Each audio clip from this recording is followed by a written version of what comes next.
Assalamualaikum warahmatullahi wabarakatuh. Perkenalkan, nama saya Muhammad Farel Fauzan dengan NIM 2025081070. Nah, pada kesempatan kali ini, saya akan mempresentasikan tugas mata kuliah Sistem Teknologi dan Basis Data dengan judul Sistem Manajemen Pemagangan LPK ke Jepang. Nah, sistem ini saya rancang berdasarkan hasil observasi langsung ke sebuah lembaga pelatihan kerja, yaitu LPK Yuki, yang mempersiapkan peserta untuk magang ke Jepang. Mulai dari latar belakang atau permasalahan. Jadi, kenapa sih saya mengangkat topik ini? Karena saya menemukan beberapa masalah nyata di LPK tersebut, yang kalau dibiarkan bisa menghambat operasional mereka. Nah, yang pertama, pihak LPK kesulitan melacak riwayat seleksi siswanya. Padahal, ada aturan bahwa siswa hanya boleh gagal seleksi maksimal 3 kali. Kalau datanya tidak tercatat dengan baik, aturan ini bisa terlewat. Yang kedua, monitoring progres belajar bahasa Jepang, yaitu baik Minnan Nihongo maupun Irodori masih belum terpusat. Jadi, instruktur dan admin susah memantau perkembangan tiap siswa. Yang ketiga, proses pencocokan antara kandidat yang lulus dengan kuota lowongan dari perusahaan mitra di Jepang masih manual, tidak efisien. Nah, dari tiga masalah inilah yang mendorong saya merancang sistem ini. Nah, adapun tujuan sistem. Dari permasalahan tadi, tujuan sistem ini adalah mentransformasi operasional LPK Yuki menjadi lebih digital dan terorganisir. Yang pertama, saya ingin semua data siswa, instruktur, dan perusahaan mitra tersimpan dalam satu database yang terpusat dan rapi. Yang kedua, proses validasi kelulusan dan pengecekan batasan 3 kali percobaan seleksi bisa berjalan otomatis oleh sistem, bukan manual lagi. Dan yang ketiga, dokumen keberangkatan seperti visa dan paspor bisa dikelola dalam satu sistem, sekaligus menghasilkan laporan yang akurat dan transparan untuk pemimpin LPK. Nah, dimulai dari data flow diagram atau DFD. Nah, diagram konteks. Ini adalah diagram konteks atau DFD level tertinggi dari sistem yang saya rancang. Nah, di sini kita bisa lihat gambaran besarnya. Siapa saja yang berinteraksi dengan sistem. Ada 5 eksternal entitas eksternal, yaitu siswa, instruktur, admin LPK, mitra perusahaan, dan pimpinan LPK. Jadi, siswa di sini mengirimkan data pendaftaran dan data berkas ke sistem. Lalu, sistem membalas dengan info kelulusan, seleksi, dan jadwal pelatihan. Lalu juga, instruktur menerima jadwal mengajar lalu memberikan nilai dan kehadiran siswa ke sistem. Lalu admin LPK yang mengelola data master, seluruh data master dari siswa, instruktur, data master perusahaan, dan data jadwal interview. Lalu sistem memberikan data laporan pendaftaran, data pelatihan, dan penempatan. Lalu mitra perusahaan yaitu untuk mengirim data lowongan dan hasil wawancara. Juga yang terakhir, data pimpinan LPK menerima laporan eksekutif dari sistem. DFD level 0. Nah, kalau tadi kita lihat gambaran besar, sekarang kita masuk ke DFD level 0. Nah, di sini saya membagi sistem jadi 5 proses utama. Itu di sini ada proses 1, yaitu kelola data master. Data master ini input data awal dari semua entitas nih. Semua entitas dikirim ke tiap-tiap data store. Data store perusahaan, instruktur, peserta. Lalu yang kedua itu kelola pendaftaran. Kelola pendaftaran ini diregistrasi dan verifikasi berkas siswa. Lalu yang ketiga, kelola pelatihan. Kelola pelatihan ini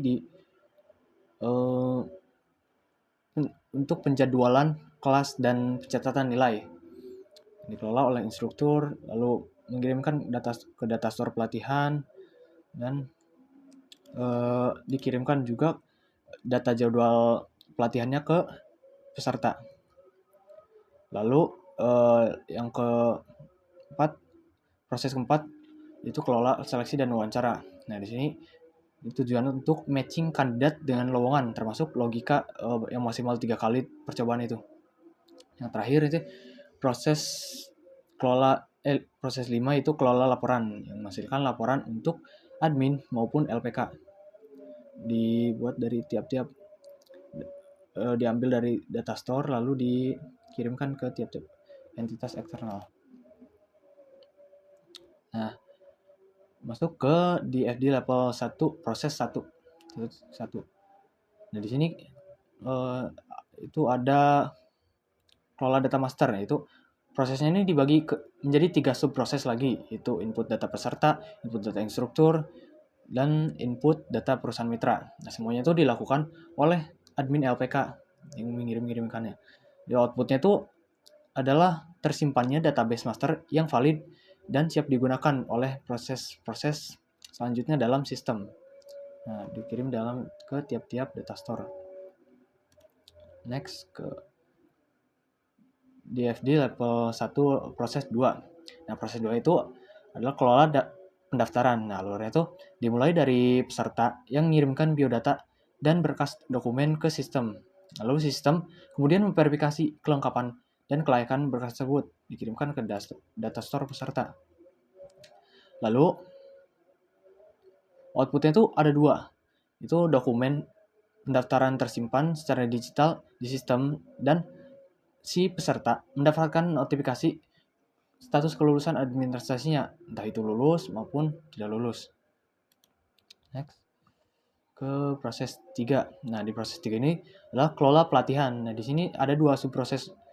Yang pertama itu pembuatan jadwal dan plotting kelas, ya, berdasarkan data peserta.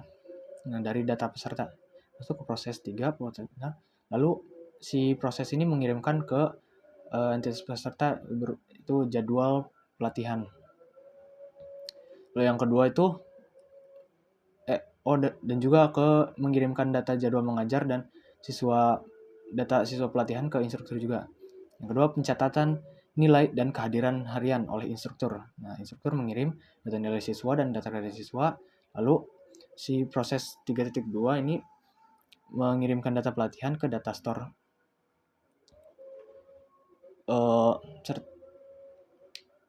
Outputnya tuh jadwal yang otomatis terupdate untuk peserta dan instruktur serta rekapitulasi nilai dan presensi yang rapi di database. Intinya seperti itu. Next ke proses 4. Nah, di proses 4 ini yang paling krusial menurut saya yaitu kelola seleksi dan wawancara. Nah, alurnya tuh dimulai dari pencocokan profil kandidat dengan lowongan kerja yang tersedia dari mitra perusahaan. Nah, lalu si admin ini kemudian menjadwalkan interview dan hasilnya itu direkam ke sistem. Yang paling penting di sini tuh adalah sistem secara otomatis akan menghitung sudah berapa kali si peserta ini mengikuti wawancara dan akan memblokir atau mendiskualifikasi pendaftaran jika sudah mencapai batas maksimal 3 kali. Percobaan. Next ke proses 5. Nah, proses terakhir ini adalah kelola laporan. Jadi, sistem ini akan menarik dan merekap semua data nih dari data store, tiap-tiap data store, lalu menyusunnya jadi laporan berkala. Nah, di sini ada 2 jenis laporannya. Itu laporan operasional yang detailnya tuh untuk admin LPK. Lalu mencakup pendaftaran, pelatihan, dan penempatan.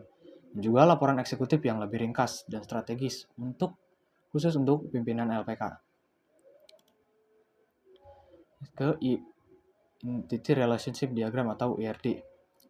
Nah, sekarang kita masuk ke perancangan basis data ya. Ini adalah Entity Relationship Diagram menggunakan notasi Chen atau Peter Chen. Nah, jadi entitas utamanya itu ada peserta, pelatihan, instruktur, perusahaan, dan wawancara sebagai entitas jembatan.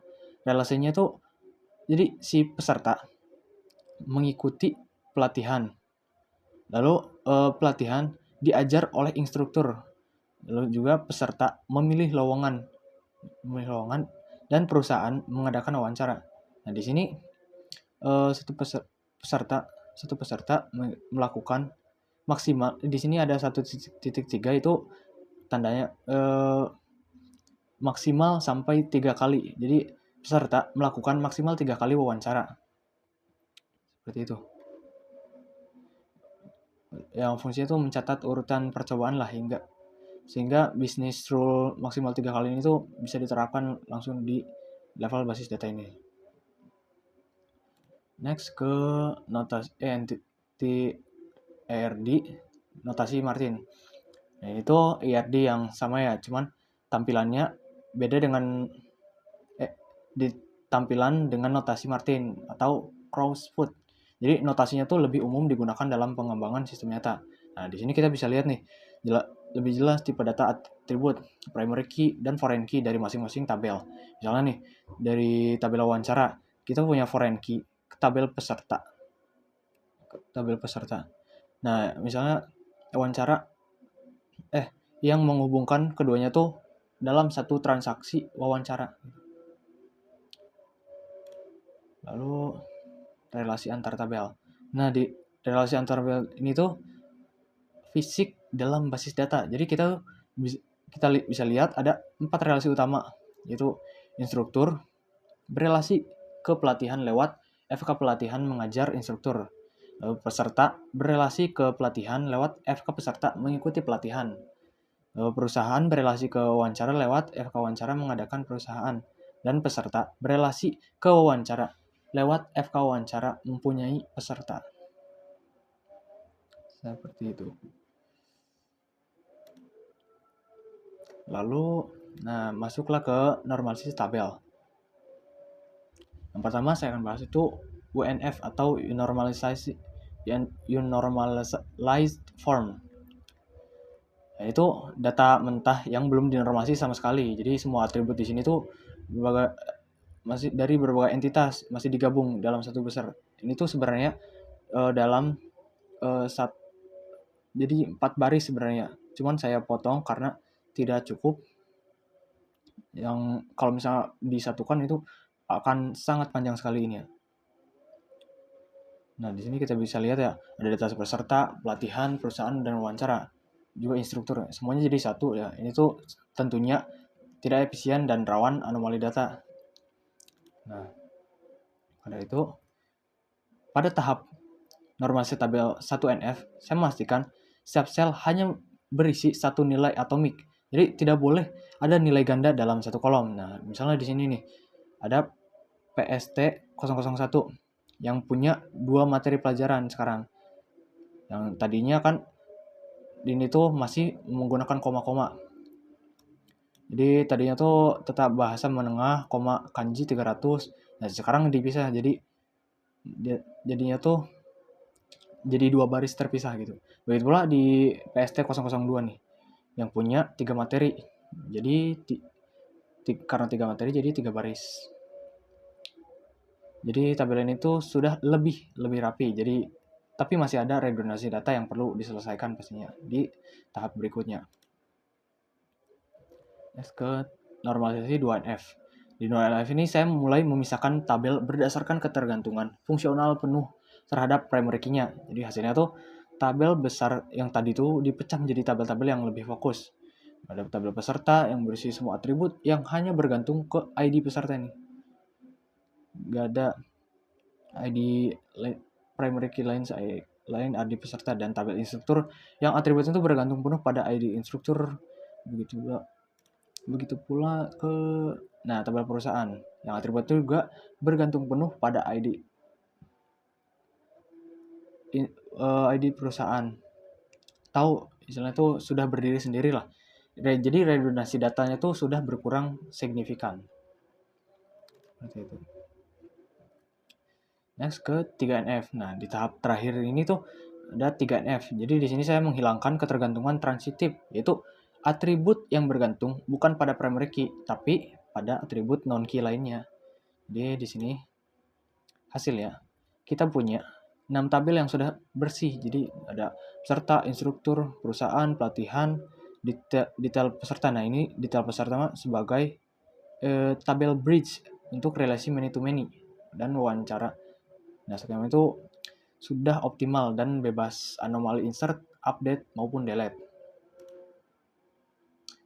Nah, datanglah kita ke slide kesimpulan.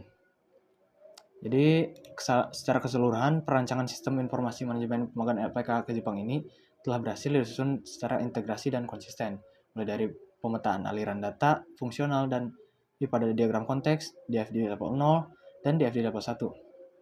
Hingga perancangan arsitektur data yang efisien. Nah, melalui tahapan normalisasi data ya tadi, dari bentuk unormalized form hingga 3NF, sistem ini mampu menghasilkan struktur tabel yang optimal, bebas dari anomali, dan memiliki ketergantungan fungsional yang kuat antara data master peserta, instruktur pelatihan, serta perusahaan mitra Jepang. Seluruh perancangan ini dikunci dengan penerapan bisnis rule yang cerdas pada entitas wawancara untuk membatasi kuota seperti tadi. Percobaan seleksi siswa maksimal sebanyak 3 kali. Ya, sehingga sistem ini tidak hanya valid secara akademis tapi juga sangat siap untuk diimplementasikan ke dalam pengembangan basis data. Nah, berikut ada dokumen observasi yang telah saya lakukan langsung ke tempat itu LPK Yukinya. Oke, mungkin cukup sekian dari saya. Kurang lebihnya mohon maaf. Apabila ada kesalahan, mohon dimaafkan. Itu wabillahi taufiq walhidayah. Wassalamualaikum warahmatullahi wabarakatuh.